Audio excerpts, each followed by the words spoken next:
I'm Raj Kumar, President and Editor-in-Chief of Devex, back here at the Global Education Skills Forum in Dubai, and joined by a very special guest, Her Highness Sarah Zeid, Princess of Jordan, and of course a leading advocate, maternal health, which makes me wonder, why are you here? This is an education conference.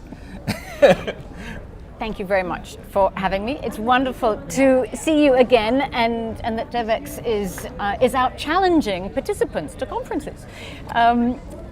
It's maternal and newborn health. Yeah. As a woman, as a mother or an auntie or a grandmother, as an individual that has care for children, you can't separate the two of us. In the same way that you cannot separate maternal health, a woman's health, or a newborn's health from the need for education. Okay. Education is, the main barriers to a girl's education are generally puberty.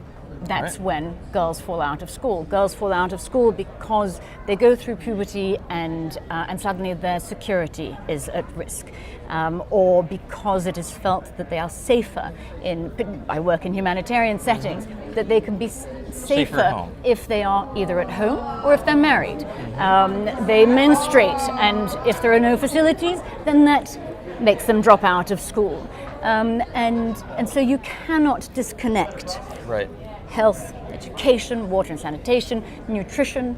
As a mother, if my nutrition is impaired when I am pregnant, then there is a high chance that my child's abilities, cognitive abilities, will be impaired because of my nutrition. Those first 1,000 days from conception to the second birthday of the child are absolutely critical for their emotional and mental health.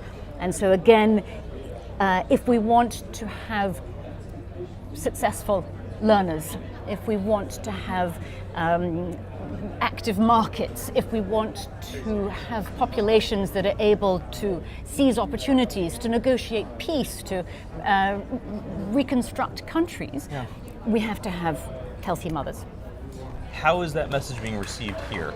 Because I find this is a conference of educators, of teachers, of policymakers in the education space, not really in the health space. No.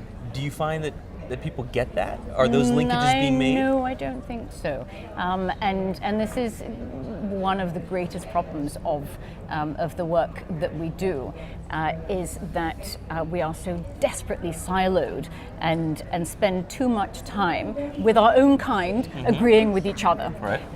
And we have to, when I spoke here today, it's quite terrifying because I look out and I don't know anybody, but that's the way it should be.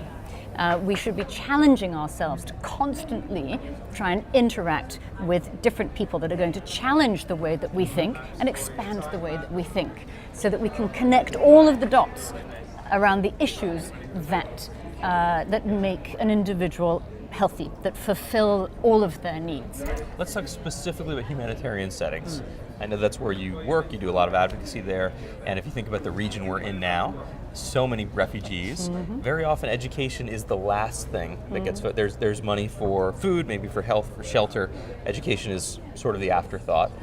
What kind of discussions have you had on that? What do you see as the future, given the numbers of refugees that we're dealing with today in the world, and that those numbers may well grow, that we can actually address education for particularly young girls?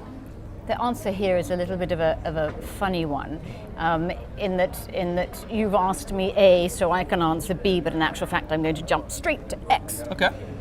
Systemic reform of the entire sector is needed.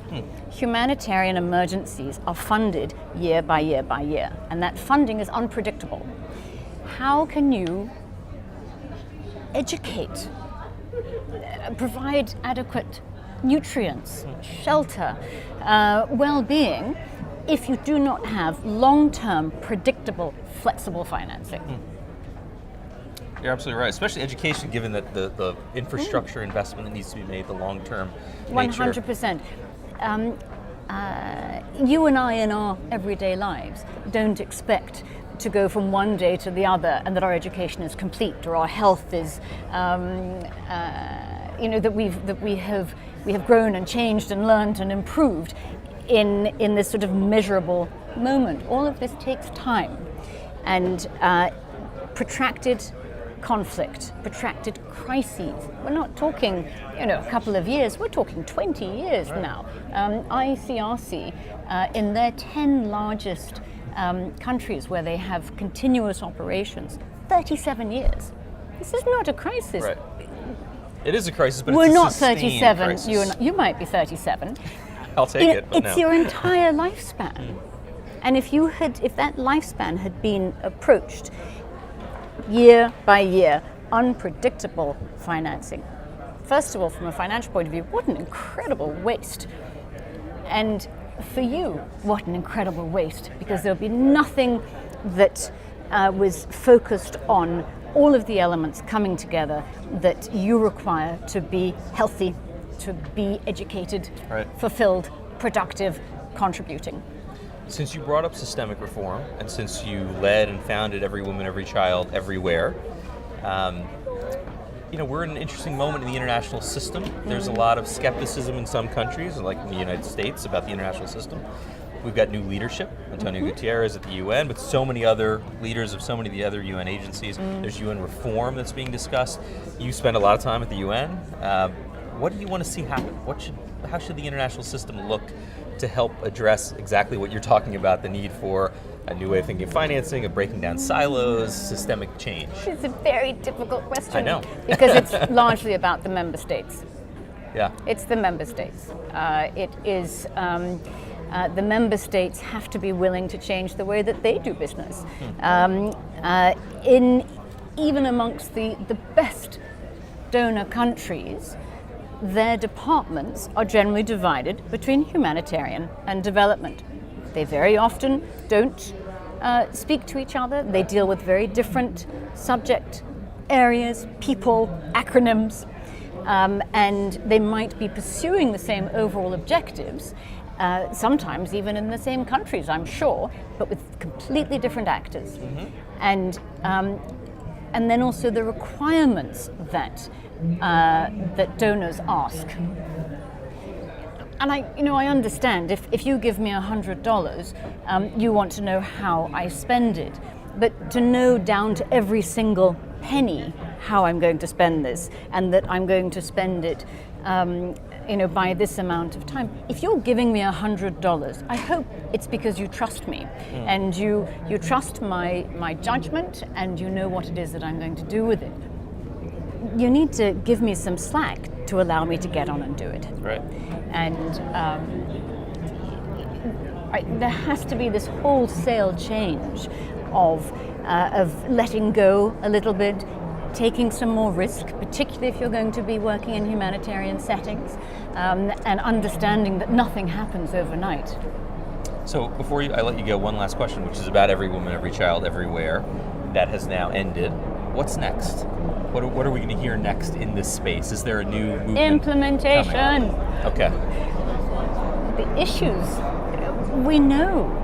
We've known for a very long time what needs to happen, how it happens, who needs to be doing it. The key question is, so what? Are we? Are we listening to women's voices? Is there more participation of women? Are we really understanding impact? So it's not enough that you sit before a teacher.